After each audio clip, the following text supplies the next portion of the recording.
Hi, welcome to the special edition of Education Matters, where we've been looking at the reopening of our schools. We're very honored today to have with us the governor of the great state of New Jersey, Governor Phil Murphy. Welcome, Governor. How are you? I'm well, Ray. Thank you so much for having me. Honored to be with you. It's an honor to have you. But before we get started, sometimes I always forget what happened right before COVID started. It seems like it was a different world a lifetime ago. I know you had some medical procedure. How are you feeling? Thank you for asking. I'm feeling well. I mean, I had a fairly significant operation, and I had grand plans for easing of my way back over some number of weeks, and that got thrown out the window. But considering that happened, I feel uh, pretty darn well. And when I compare myself, frankly, to the thousands of families who have suffered either sickness or loss, I'm the luckiest guy here. So I'm Yep. hanging in. But thank you for asking. Yeah, and I've seen your post of you running with your wife, so I'm a runner myself. All right, we'll see you out there at some point. So anyway, let's get to some of the issues that have been in the education community. You've been a strong supporter of the teaching profession for many years now, but there are some teachers who are a little fearful of going back into the classroom. Because of the coronavirus, what do you say to those teachers, and not just the teachers? There's a lot of people that work in the school district, principals, the Yep. janitorial staff. What do you say to those people about going back? Yeah, Ray. So this is an incredible moment in our state's history. So let me just step back and say a couple of things. The amount of incredible work that has been done, both shutting the state in schools in March, the remote learning, the virtual learning, the war gaming that's gone on all summer to prepare for back to school. And that work by superintendents, administrators, educators, school boards, parents, kids, other stakeholders, it's been overwhelming. And it shouldn't be surprising because we just heard that again, we're the #1 public school system in America for the second year in a row. So we're showing that even in a time of adversity, people are pulling together, working their tails off and trying to find workable solutions. Secondly, I don't blame anybody for having anxiety. This is not going to be a normal school year. This is not a normal time. So I don't begrudge that of anyone. And to the contrary, applaud the spirit of trying to find that common ground. You know, our principles are first and foremost safety. Secondly, high quality education. Thirdly, which we should talk about, equity. So not every household, not every district is built the same. And then I'd say wrapped around all of that, flexibility. And I think it's in that spirit that we've gotten. I feel like this is the last week of training camp and the season kicks off next week. And again, it's going to be a year unlike any other. I think folks are going to have to accept that. But as long as they do, I'm really excited about getting back to school, regardless of what form that may take in your given district. You kind of touched on all the issues I wanted to talk about. The first is there's been some frustration. We had the road, you introduced the road back in June, and boards and superintendents, but a collaborative effort with the teachers and the community have been trying to plan for the opening of schools. But there's always been some changes along the way. First, you allowed the option for parents if they wanted to opt out to have that opportunity. I think a lot of districts were preparing for that anyway. And then a district could open all remotely. There's always been this changing, fluid situation, and sometimes frustrates people in education that they like to plan things way in advance, and now things So do I. they go along, and so do you. Yeah. Is that something that is just something that we have to deal with? Listen, it's completely understandable. So I have nothing but sympathy for a board, for administrators, educators, the folks who are trying to figure out, parents, trying to figure out what the school year looks like. But I also, again, have to reiterate, these are not normal times. I mean, we are learning, there's no playbook for this, Ray. I mean, we are all going through this together. And so I just review a couple of quick things. As you rightfully point out, we put out, our Department of Education put out, I think, a 105-page document in June with a heavy dose of input from the Department of Health. But we said right from the get-go, this virus isn't done with us, so we can't control what the virus does. And secondly, if we learned more, whether it's through listening, whether it's through the the arc of the virus, whatever it might be, we would be coming back to folks and giving more guidance. And you've highlighted some of the further guidance we gave. Is really, I think, 5 of them. Five or six probably. One is the health folks determined it wasn't strong enough to recommend masks, but we had to mandate masks. That's something I think that there's a body of science and fact that's built up around that, beginning with the CDC, et cetera. Secondly, we found the money in the Federal CARES Act to close the digital divide. We didn't have that money earmarked in June. Thirdly, as you rightfully point out, Ray, we gave, particularly once we were able to find that money, we gave parents the option to keep their child home for remote. And then the big one was with the confidence that both we had the digital divide being addressed, but also recognizing not every school could get to September 8th with all the safety boxes checked appropriately, whether it's everything small from masks all the way to big things like ventilation. And we said, you know what, if you're a district, and you all, the folks who are watching this know this, you can submit a plan or resubmit your plan that envisions remote or a combination, but please give us what your challenges are that you're trying to remediate, and give us a reasonable date by when you think you can have them addressed, and we'll work with you, by the way. So as we sit here today, it's about what we expected. It's several hundred hybrid. It's several hundred remote for a period of time, more hybrid than remote. And then there's a several dozen that are full in person, and some that are a combination of all the above. Again, I think I'm a long-term planner, Ray. I like to know what I'm doing a year from tomorrow. But I think in this environment, we all have to accept that that notion is not conducive to the reality of this virus and what we're living through. But again, I have to repeat, huge thanks to all the hard work, and can't tell you how excited I am that we're back to school in a few days. And I know a lot of the parents feel the same way. From the parents I've talked to, they really want to get their kids back in school. I just want to go, one of the approaches that you have taken, and maybe some people have disagreed with it, there's people on all sides, is there's no one size fits all for how to reopen the schools. We have districts from Sussex to Cape May and all in between that are all different. But through some of that planning, some of the districts, local districts, superintendents and boards have taken hits from their community, no matter what plan they kind of come up with. So why did you use that approach of no one size fits all? Because that's who we are as a state. I mentioned this in a press conference this week. I think one of our blessings is that we're not a monolithic one school district. Compare that to what New York City is dealing with, and we wish them nothing but the very best. The facts support this notion that there's no two school districts alike. And I think that flexibility, I mentioned safety, education, high quality education, equity, and then a heavy dose of flexibility around that. Boy, I'll tell you, I view that as an asset, particularly in a time like this. Let's go back, Ray, 6 months ago, before this thing was in our lap, or if we were having this conversation a year ago. For all the discussions over the years, let's go to county school districts, let's homogenize, et cetera. Overwhelming, even though it's expensive as heck, and we all know that, the overwhelming public opinion is part of the magic, part of the reason why, a big part of the reason why we're the #1 public education state in America is because we have a district first approach that all up and down our state, even in normal times, that's an asset. Now you look at life in a pandemic, and boy, and you factor in complications. We just put a big slug of money last week, I was going to say a minute ago, into daycare.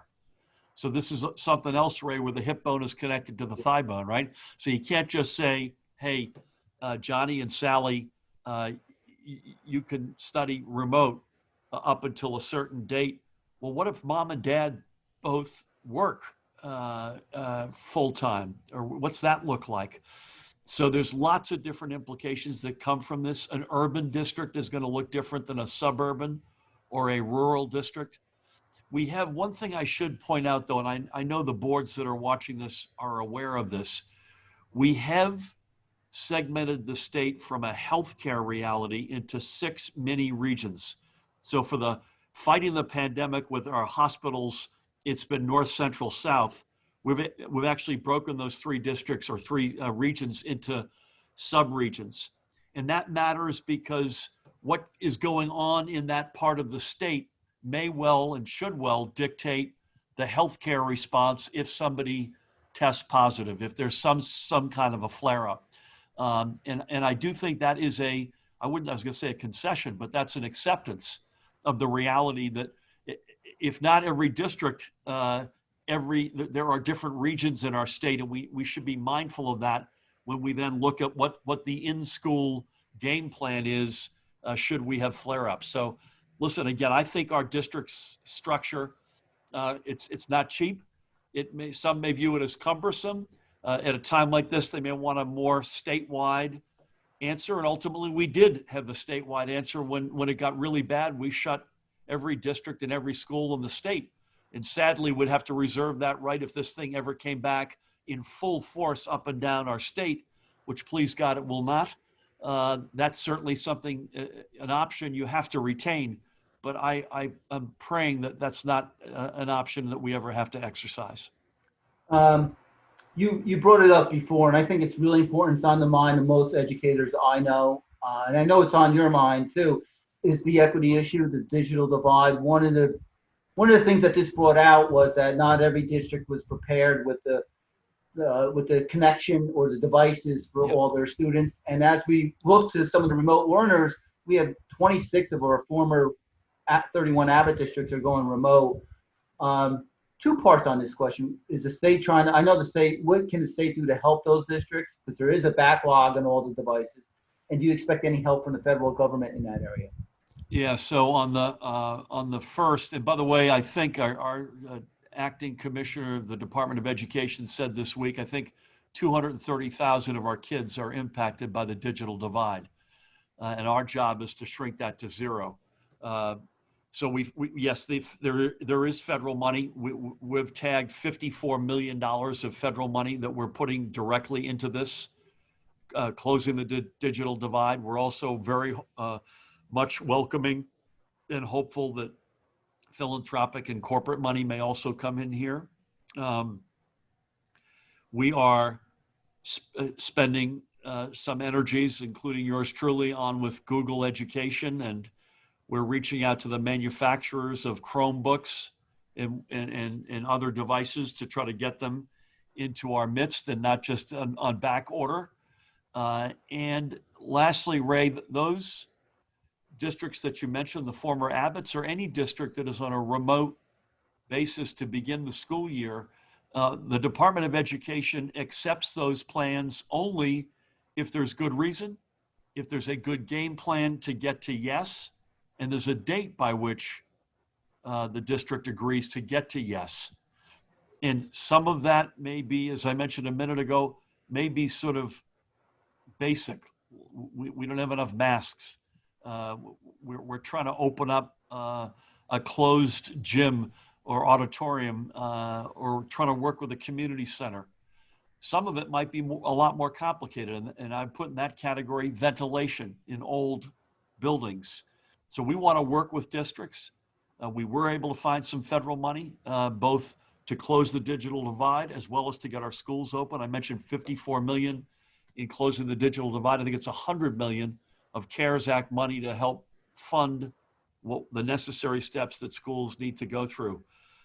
Again, what school looks like on September 8th and what school would look like 3 months from now, some of that depends on the virus. We can't control that, but a lot of it depends on what mitigants that we put in place, how dogged we are about getting those mitigants in place, what our success looks like, basic stuff, social distancing, wearing masks. If we all do the right thing, my sense is that we'll get to in-person instruction sooner than later in most districts in the state. Let's hope so. I think that is the goal of everyone. You bet. We're putting plans together. These are not the ideal plans in a perfect world, but we're doing the best we can. You mentioned before about the regions, and is there anything that we should be looking at in terms of a trigger if we have to go all remote like you did in March of this past No, year? all remote, Ray, would be, I was going to use the word cataclysmic, but you've probably watched our press conferences, and we're happy when the rate of transmission is under 1. That's better than above 1. In March, it was 5.31. So for every person who was infected, they were infecting 5.31 other people. Mm-hmm. That is a meltdown.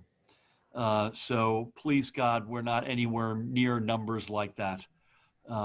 We've come a long way. We've paid a huge price. I don't envision it. I can't predict because this is a virus that we've never, we're all learning and going through this for the first time together.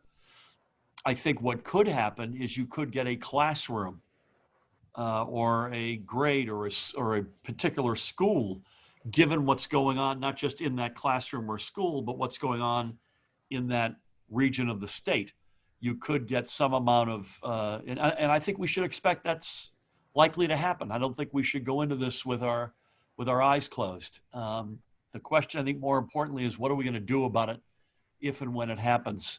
And I think we've got the Department of Health. I don't have, there's a really cool matrix which we're going to show this Friday at our press conference, which just sort of walks through what are the various triggers. Mm-hmm. And they've really thought it through quite well. But in terms of a complete shutdown, I just hope we're never talking about that again. Well, I think everyone agrees to that. No one's going to argue that that's something we want to avoid. No, this is the hardest thing I think I've ever experienced in my life in terms of nationwide difficulty challenge.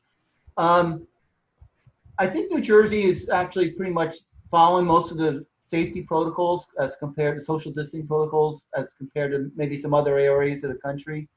What's some encouraging words that you can come with? And I think we were working together to try to end this, particularly earlier on.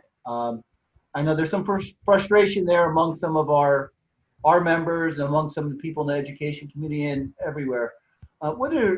What's some positive, encouraging words you can tell us as we move forward through this? Yeah, listen, first of all, again, I can't thank everyone enough for the incredible work they've put in.